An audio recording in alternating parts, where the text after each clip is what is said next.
warahmatullahi wabarakatuh. Kembali lagi bersama saya Cing Sunandi. Setelah kemarin kita belajar tentang cara membaca surat At-Tin, maka kali ini kita lanjutkan pembelajarannya itu dengan memahami makna dari surat At-Tin.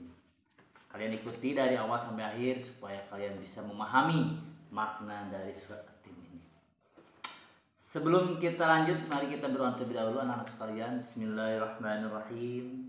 Allahumma inna nas'aluka ilman nafi'an warzuqna fahman wasi'a birahmatika ya arhamar rahimin.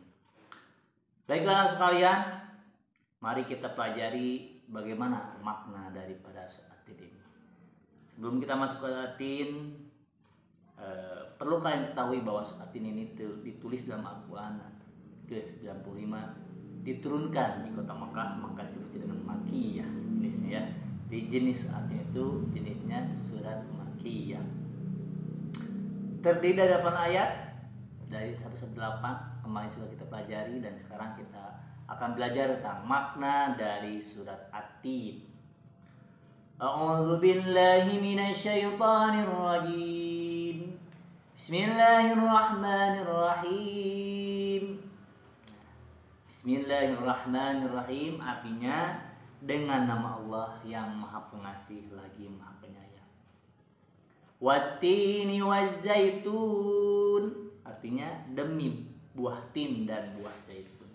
Allah Subhanahu wa taala bersumpah dengan buah tin dan buah zaitun. Tentunya di balik itu mungkin ada hikmah yang bisa kita ambil, kita pelajari di lain waktu. Diulang, wattini wazzaitun, demi buah tin dan buah zaitun, gitu ya. Waturi sinin, dan demi gunung Sinai. Wahadal baladil amin, dan demi negeri yang aman ini. Negeri apa itu yang dimaksud? Yang dimaksud negeri yang amannya adalah kota Makkah. Yang keempat, ayat keempat. Laqad khalaqnal insana fi ahsani taqwim. Artinya, sesungguhnya kami telah menciptakan manusia dalam bentuk yang sebaik-baiknya. Mari kita pahami, mari kita bandingkan bentuk manusia dibandingkan dengan bentuk-bentuk makhluk Allah lainnya. Terlihat lebih indah, terlihat lebih sempurna. Mengapa demikian? Karena Allah sendiri yang menjelaskan. Laqad khalaqnal insana fi ahsani taqwim. Sesungguhnya kami telah menciptakan manusia dalam bentuk yang sebaik-baiknya. Yang perempuan cantik, enak dilihat, yang laki-laki ganteng, enak dilihat.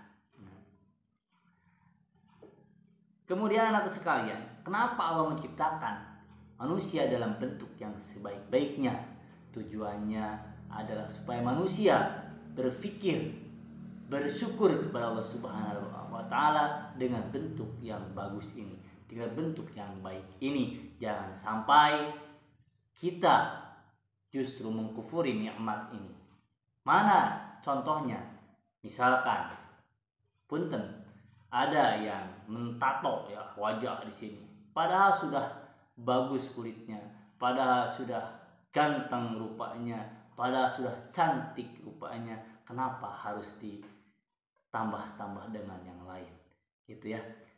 Ini kalian sebagai pelajar, kita sebagai manusia beriman, mari kita syukuri bentuk atau bentuk tubuh dari Allah Subhanahu wa taala yang Allah ciptakan dengan sebaik-baiknya.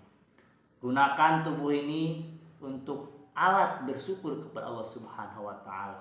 Kita diberi tangan, beri kaki, beri kepala, beri mata, dan lain sebagainya. Gunakan untuk beribadah kepada Allah Subhanahu wa taala. Bibir yang bisa bicara, gunakan untuk bertasbih kepada Allah Subhanahu wa taala. Kita punya mata yang bisa melihat, kita lihatkan kepada hal-hal yang baik. Kita melihat ayat Al-Quran, kita baca. Kerjasama antara mata dengan bibir, kemudian tangan dan lain sebagainya untuk beribadah kepada Allah Subhanahu wa taala. Jangan sampai kita punya mata tidak pernah digunakan untuk hal-hal yang baik. Kita punya tubuh yang baik tidak disyukuri, tidak digunakan untuk beribadah kepada Allah Subhanahu wa taala, ya. Selanjutnya ayat 5. Tsumma radadnahu asfala safilin. Kemudian kami mengembalikannya ke tingkat yang serendah-rendahnya. Apa maksudnya tingkat yang serendah-rendahnya? Ketika manusia tidak bisa beriman, ketika manusia mengkufuri nikmat Allah Subhanahu wa taala, setelah kehidupan ini ada kematian. Setelah kematian akan ada hari pembalasan. Ketika manusia tidak bisa menggunakan nikmat ini, tidak bisa mensyukuri nikmat ini, maka Allah kembalikan ke tempat yang serendah-rendahnya, yakni neraka. Nauzubillahi min dzalik.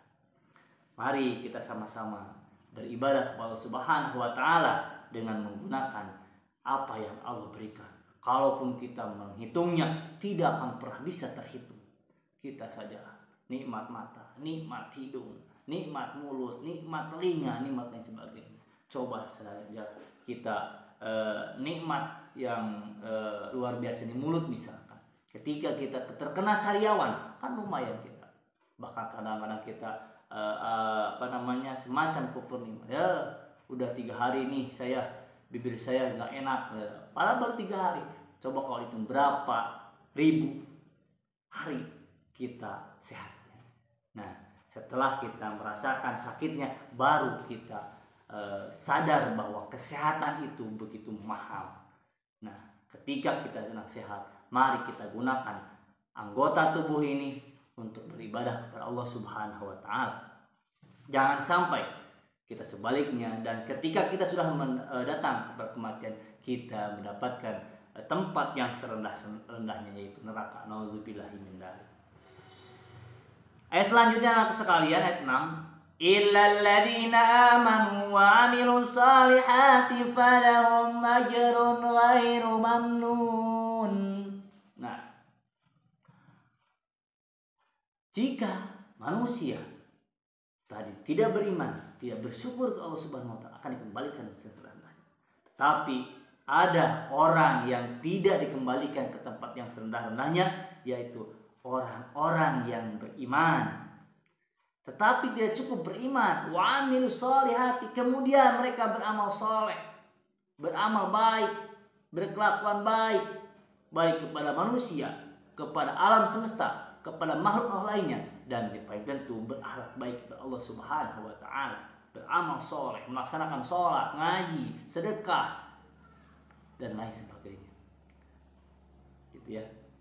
Jangan sampai sebaliknya, kita sebagai manusia beriman, sebagai seorang muslim, kita justru tidak bisa beramal soleh. Naudzubillahi min dzalik. Falahum ajrun ghairu mamnun. Orang-orang yang beriman, orang-orang yang beramal soleh itu mendapatkan pahala yang tiada putus-putusnya. Alhamdulillah, Allah Maha Kaya, Allah Maha Kuasa. Kita beramal sedikit, Allah memberikan pahala banyak. Ketika kita beramal banyak, Allah kasih lebih banyak lagi. Allah Maha Kaya, Allah Maha Kuasa, Allah Maha Rahman dan Rahim kepada manusia, kepada makhluknya. Kita sebagai manusia beriman, mari kita sama-sama meningkatkan keimanan kita dan meningkatkan amal soleh kita di setiap hari, setiap menit, setiap detik. Apakah bisa kita beramal setiap detik? Bisa. Dengan hati kita, dalam hati membaca subhanallah, subhanallah. Bibir kadang-kadang kita bisa ngobrol, tapi hati tetap iman kepada Allah Subhanahu wa taala. Hati tetap ingat kepada Allah Subhanahu wa taala dengan senantiasa membaca kalimat-kalimat thayyibah. Subhanallah walhamdulillah wa la ilaha illallah wallahu akbar, la haula wala quwwata illa billah. Kita sambil jalan, sambil berlari, sambil bawa kendaraan, bisa saja bersolawat kepada Nabi Muhammad SAW. Banyak amal soleh sebenarnya. Jangankan kita mengucapkan, kita hanya tersenyum saja kepada saudara kita, tetangga kita, teman kita, itu merupakan sebuah kebaikan, sebuah amal soleh. Itu berarti cuma tersenyum, terlihat bahagia, ketemu teman bahagia, ngobrol sama teman bahagia, luar biasa gitu ya. Selanjutnya anak sekalian, kita lihat di ayat ke-7. Fama yukadzibuka ba'du biddin. Artinya, maka apakah yang membuat mendustakan hari pembalasan sesudah itu. Jadi ketika kita hidup di dunia ini, kita harus senantiasa ingat bahwa kita akan mati. Setelah mati ada hari pembalasan. Perlu dipikirkan ketika kita banyak beramal jelek, beramal dosa. Ingat bahwa kita akan mati, kita akan dapat balasan. Mudah-mudahan kita mendapatkan ampunan dari Allah Subhanahu wa taala. Kenapa? Kita manusia biasa yang sering berdosa kepada Allah Subhanahu wa taala. Kita kadang-kadang berbuat jelek kepada teman kita, saudara kita, tetangga kita. Mudah-mudahan Allah memaafkan karena kita yakin bahwa ada hari pembalasan.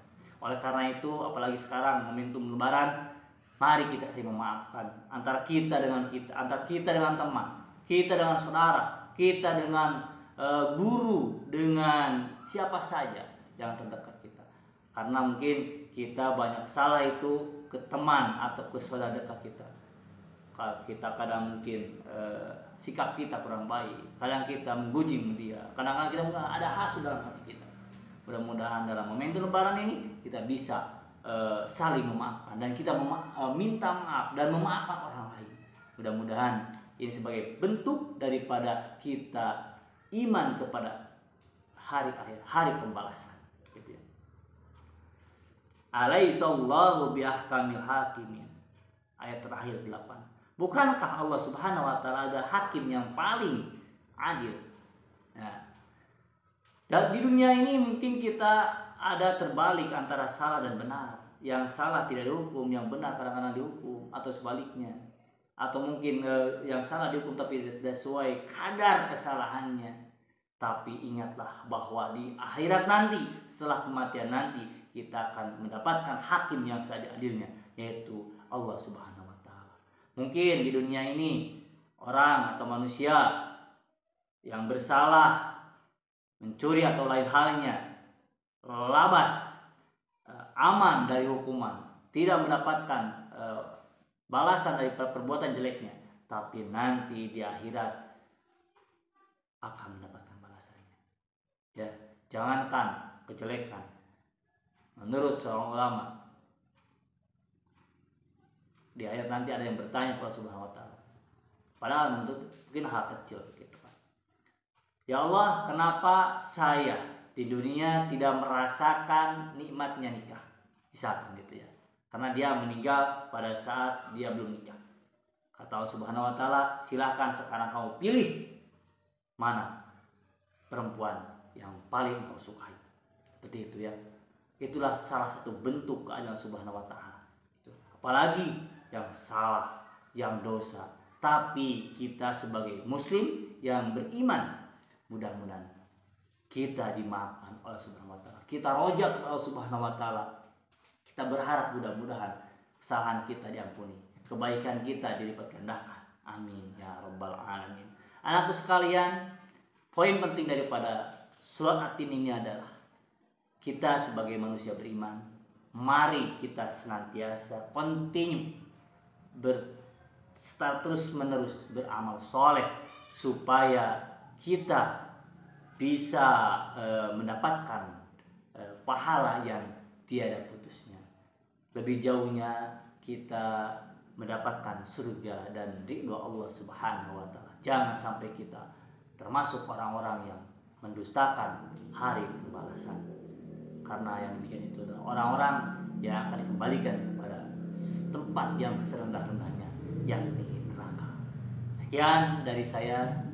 Mohon maaf atas kekurangan kelebihannya. Diakhiri dengan shadaqallahul adzim.